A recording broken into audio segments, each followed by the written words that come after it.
If you don't have a baby yet and you're watching this to gather some tips on what to expect, you're in the right place. I'm not trying to scare you, but these are things that actually happen. One of the biggest problems you would have as a mother is when your baby cries. When your baby cries, you get into this crazy panic mode, and there is an off button for that panic mode. It's just that you need to figure out why your baby is crying and give it what it needs so that it would shut up ASAP. Problem is, we sometimes do not know why the baby is crying. Like, you would feel like you've tried everything, right? Check the diapers, make sure that the baby is fed, and then the baby still cries, and then you're like, what is going on? You've tried everything, and the baby is still not keeping quiet. So what's wrong? What's wrong? And then you get the baby to stop crying for a few seconds, like 30 seconds tops, and then you quietly try and move away, like slip away from the baby, and then the baby cries again. So what's happening? We're going to decode this on today's episode. Now, the first thing I want to say is that you're supposed to have this mother instinct, and this is a very powerful instinct, let me tell you. It works differently for different people, but at the end of the day, you kind of know what your baby needs. Like sometimes, even before the baby wakes up to feed, you kind of know, and you're already awake. And in some cases, you kind of know why your baby is crying. But I really want to talk about the actual practical things that happen. Like, why does a baby actually cry? And if you can't figure it out, then what do you do without losing your head over it? Because let me tell you, with your postpartum hormones, and by the way, postpartum can be way more than like 6 months for people, your postpartum hormones are not going to let you like think properly. And so advice from other mothers like myself really helps. And these are some of the things that I wish that people had told me about before. Like my mom, I wished my mom had told me certain things before I had the baby, because when the baby, and I'm really lucky because my mom was with me for all my pregnancies and my babies, so I had help, and my mom would try things that she used to try on me. But the thing is, every baby is different, and not every baby responds to like one formula of how to get them to keep quiet, to get soothed. So I just wish that there were discussions, and that's really why the Cashmere Couch is in existence, because I feel like not a lot of people are talking about the things that need to be talked about. Like, if you have discussions like these, it helps people who are navigating through these situations on their own for the first time to maybe have like a rough roadmap on which direction to head towards. So when they tell you that as a mother you're supposed to know certain things, the truth of the matter is not every time. Yes, sometimes you figure it out. Yes, sometimes you feel like, yeah, I kind of know what this cry means. And that's a real thing. If you were to put your baby in a room full of babies and everyone cries at the same time, there is a 90% chance that you would know which baby is yours. It's a fact. It's a real scientific thing. It also happens with other mammals, especially bats. I don't know why I know that, but I do. Anyway, if your motherly instinct fails you, then what do you do? That's what we're going to be talking about. First thing, try and narrow down the common reasons why a baby would cry. So that's where we're headed towards first, okay? So, first stop. 5 common reasons why babies cry. It doesn't matter which part of the world you're from, babies have like basic needs that need to be taken care of. First, milk, hunger. They can't communicate, so they express their discomfort. When something is wrong, they just cry and let you know something is wrong, and then most of the time it's milk, right? So you get that sorted. Usually you don't have a problem. But if they cry beyond that, then it's not here, but there, that is uncomfortable. So maybe check if their diapers are dirty. And let me tell you something, there is a chance that when you check their diapers, there's just like that much of poop or pee, just pee, like that much of pee, and they're crying for that. Trust me, if you see anything in their diapers at all, just change it. Hopefully that solves the problem. If not, then move on to common reason why babies cry number 3, and that is colic or gas. Now, this is something that is a little bit different because it's painful. It's beyond discomfort. Colic can cause pain. The gas that they have, I mean, they've lived like anything between a few hours to a few months, so they don't really have like anything else to compare pain with. Colic is very common, gas is very common. They have it, it's stuck inside, it can't come out, then they're going to have that issue. And what causes colic? A lot of things. I'll share that with you in a second. Reason number 4 why they might be crying is because they want to sleep or because they can't sleep. That is even more dangerous. So, when a baby gets overstimulated, maybe you had a lot of guests over and people are playing past the baby, and the baby has like moved. South Asian cultures believe in this. I don't know about everyone else, but for Indians, I'm Indian, we believe that when the baby gets passed around and then the baby is moving and is being held by different hands, different bodies, for some reason they have pain in their, but like they have body aches. I don't know if this is true, but this is an old wives' tale that we believe in.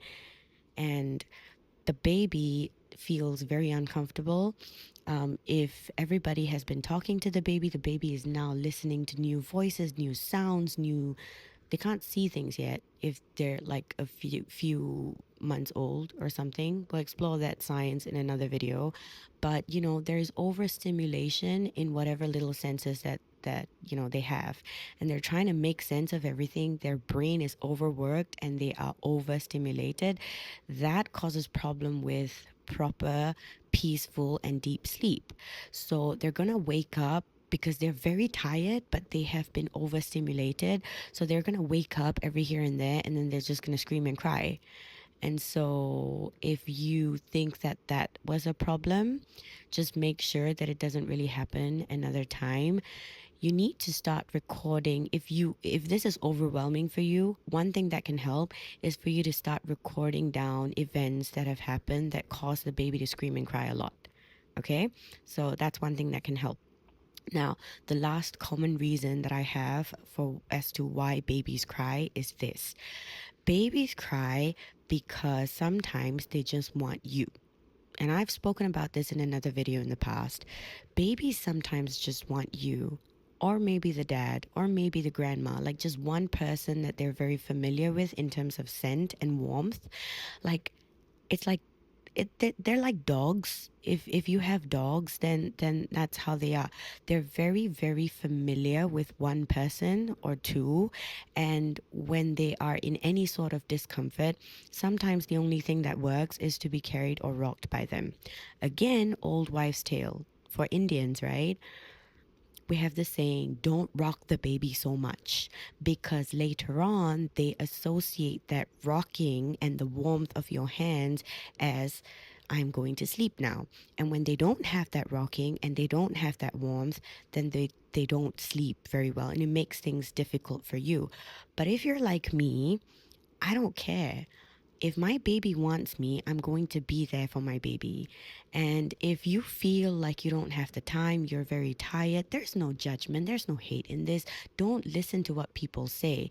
If you want to make things easier for yourself, then I have realized that yes, it works if you try your best not to keep rocking the baby so much, because after a while they understand that they can also sleep very peacefully when there is no movement, and when there is no like your scent or the sound of your voice, they're okay with that. So these are the 5 common reasons why babies cry.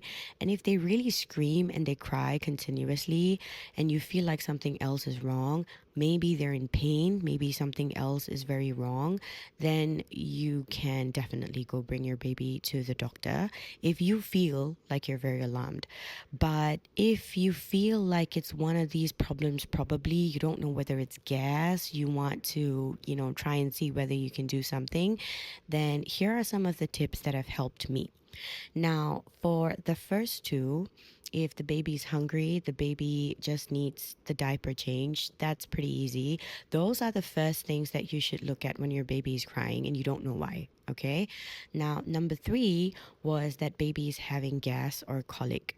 Okay. Colic is when the gas can't come out and it is causing pain in the intestines. And you've had it before as well. I've had it before as well. We know how to voice out the pain. We know how to Google and find out what to do about it, but babies don't. So all they do is scream and cry.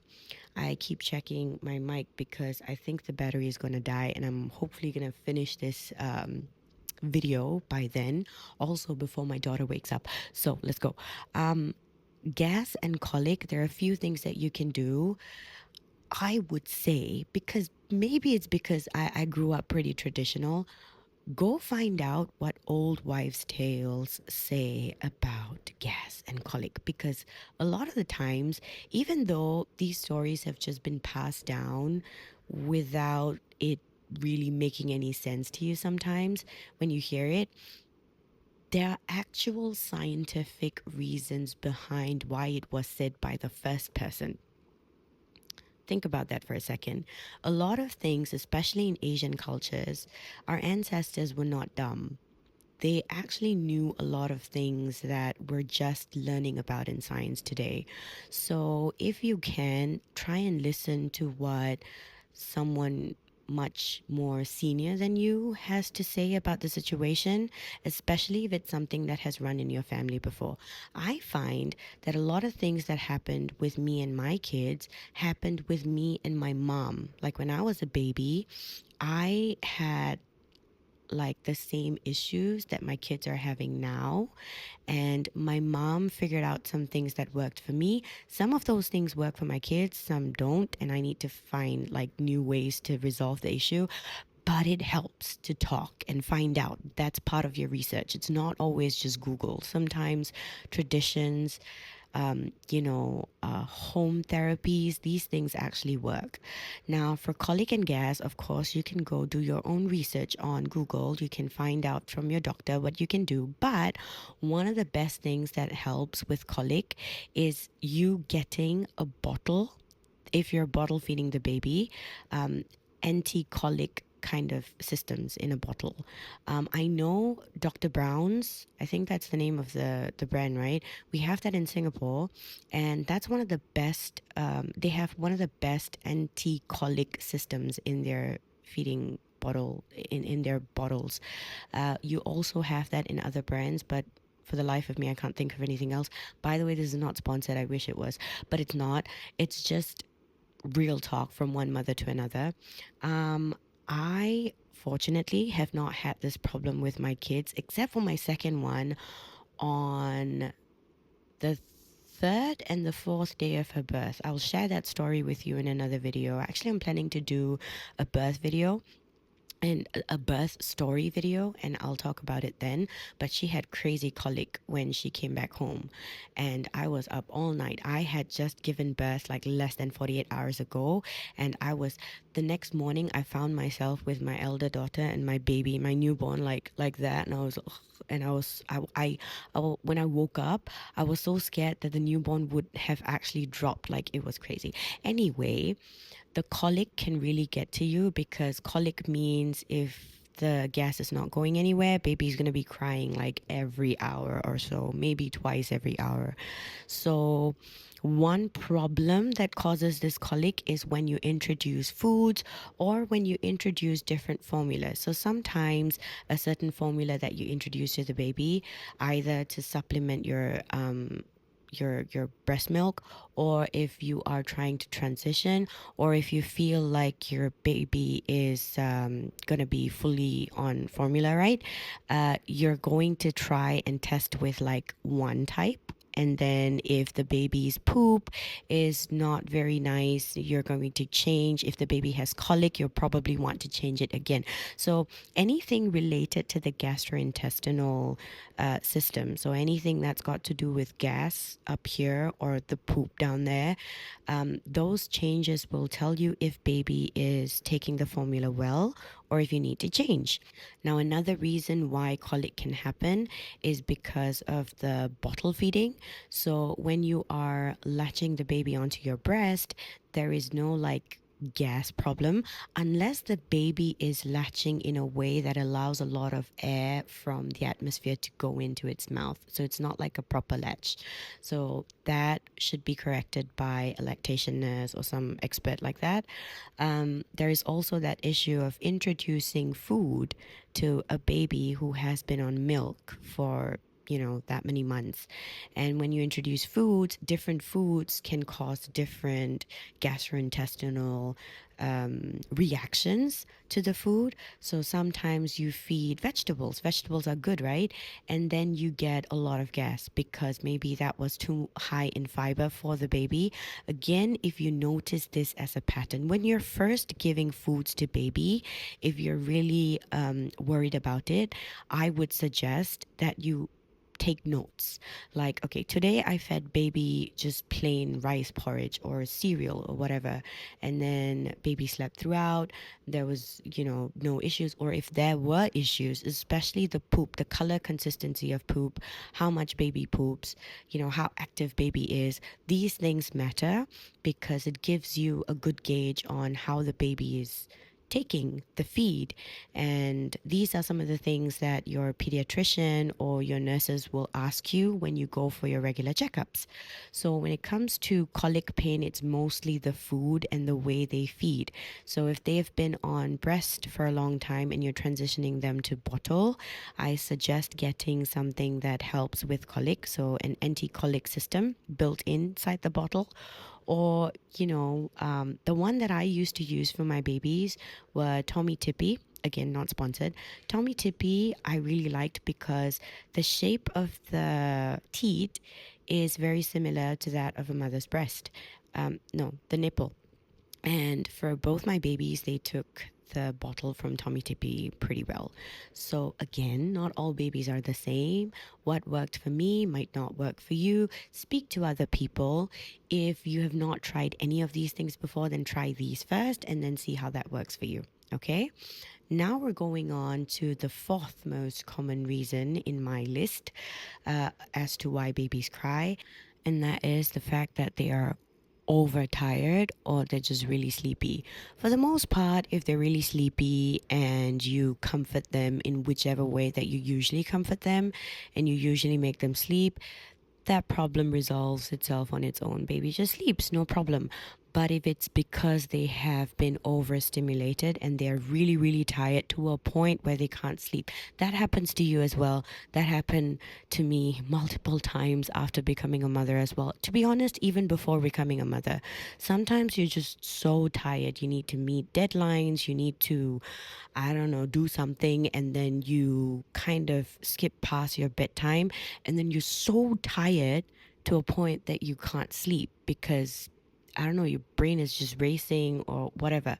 So when it happens to babies, again, they don't have another way to communicate. The only way that they can communicate pain or discomfort or anything that they are bothered by is by crying. And so when they're overstimulated, the whole idea, if you get it, the whole idea is to get them to relax as much as possible. Now, this is not very easy if you are very tired. So, if you do have someone who can help you out at home, hint, hint, the husband, if they are around, get them to help you by doing something that relaxes the baby. It also helps with their bond with their baby. If it is just breast milk or latching that soothes the baby, then sometimes you feel like you don't have a choice. But sometimes that's not the first thing you do. You get them like as relaxed as possible. So this can be anything. This could be a warm bath, and that can be done by your husband or someone else in the house if you have help. If you don't, you have to figure out a way not to get burnt out. And I think that could be a good topic for another video. But you have to figure out a way to relax the baby. Playing sleepy music helps. If you dim all the lights and you just have like one night light, all of these things help the baby to shut down their senses. It's exactly what you would do for yourself. If you are very tensed, you want to relax yourself, what are some of the things that you do? Aromatherapy. I don't know how much aromatherapy can help babies. Yeah, I mean, they recognize your scent, don't they? So I'll do some research on this and get back to you. But, aromatherapy at the very least is going to help you relax. So that's going to help a lot. I've also found that, especially with newborns, or, they're still relying on you to connect with the outside world, if that makes sense. A lot of times they pick up on the mom's energy. And when you're really tensed, it's not going to help the baby to relax. So, as with oxytocin, sometimes to get your baby to relax, you're not going to want to like shake the baby just like because you are so tensed. That's the only word. You're so tensed and you just want the baby to sleep. And then you see what I'm doing? If you have this going on in your head, your body, your everything, baby's going to pick up on that. And then baby's just going to scream even more. If it helps, let me tell you, there was once it just got to be too much for me. Husband was working night shift. I don't give my babies to the helper at night because, I don't. And I don't like to disturb my mom in the middle of the night unless the kids are really sick or something. Then mom, I just gratefully accept her help. But I know that my mom needs her sleep as well because she helps me take care of the babies in the daytime. Anyway, point is, I once it just got to be too much for me with two babies crying, and I just threw a pillow at the wall, like a really heavy buckwheat pillow at that. And that felt good. I just left the baby crying on the bed for a while. The other one was just going crazy. She's a little bit older, so toddler. I didn't scream because that doesn't help, because I know if I were to scream, everything's just going to get really loud, and I just wanted some peace. So all I did was to take the heaviest pillow that I could find and I threw it against the wall, and it landed with a thud and then on the floor. And I took a deep breath and then I continued. So those things actually help. If you want to bite into a pillow and scream, do it. Okay, that's going to be helpful for your mental health, at least at that moment. Just, if you feel like you want to harm the baby, because I've heard of those stories as well, then that means you should take a step back from the whole situation. Call someone, whoever, maybe your neighbor, disturb the whole block if you have to. Just move away from the situation. Now, other things that can soothe and calm the baby besides you calming yourself down: a bath, aromatherapy. I said that. What else? Sometimes it helps to reset the whole situation by just bringing the baby out of the house. So it's in the middle of the night. You don't want to inconvenience the neighbors. Don't bother. As in, don't worry about what people are going to think if your baby is screaming at the top of his or her voice and you're wanting to bring the baby out. If it helps you, just do it. Deal with whatever complains later on. Trust me on this. You would rather do that. And baby is now in a different environment. Baby's going to get confused. Baby's probably going to try and take this in. And typically in the middle of the night, everything outside is going to be quiet. The air is cooler. Everything is dark. Baby's going to feel like, things are a bit different. By the time the baby tries to absorb all of these things, baby's probably going to sleep, right? And when you have that, you come back, you feel better, everyone goes to sleep. That's a lot better than trying to deal with everything at one go inside your bedroom. So do whatever it takes to calm the baby down. Sometimes that helps a lot. And if not, then the last reason and what you can do for that, can tie up with this. The last reason in my list of why babies cry is because they just want you. They are just uncomfortable in whatever way, and you just can't figure it out. Sometimes just holding them helps. So if the baby is overstimulated, can't sleep but is very tired, body is aching, whatever, baby wants you, just hold the baby. Hold the baby, I don't know, put some earplugs on, listen to some music, shut down the crying. Or not shut down, shut off the crying. Just listen to your own music, calm yourself down. But baby's hold held next to you.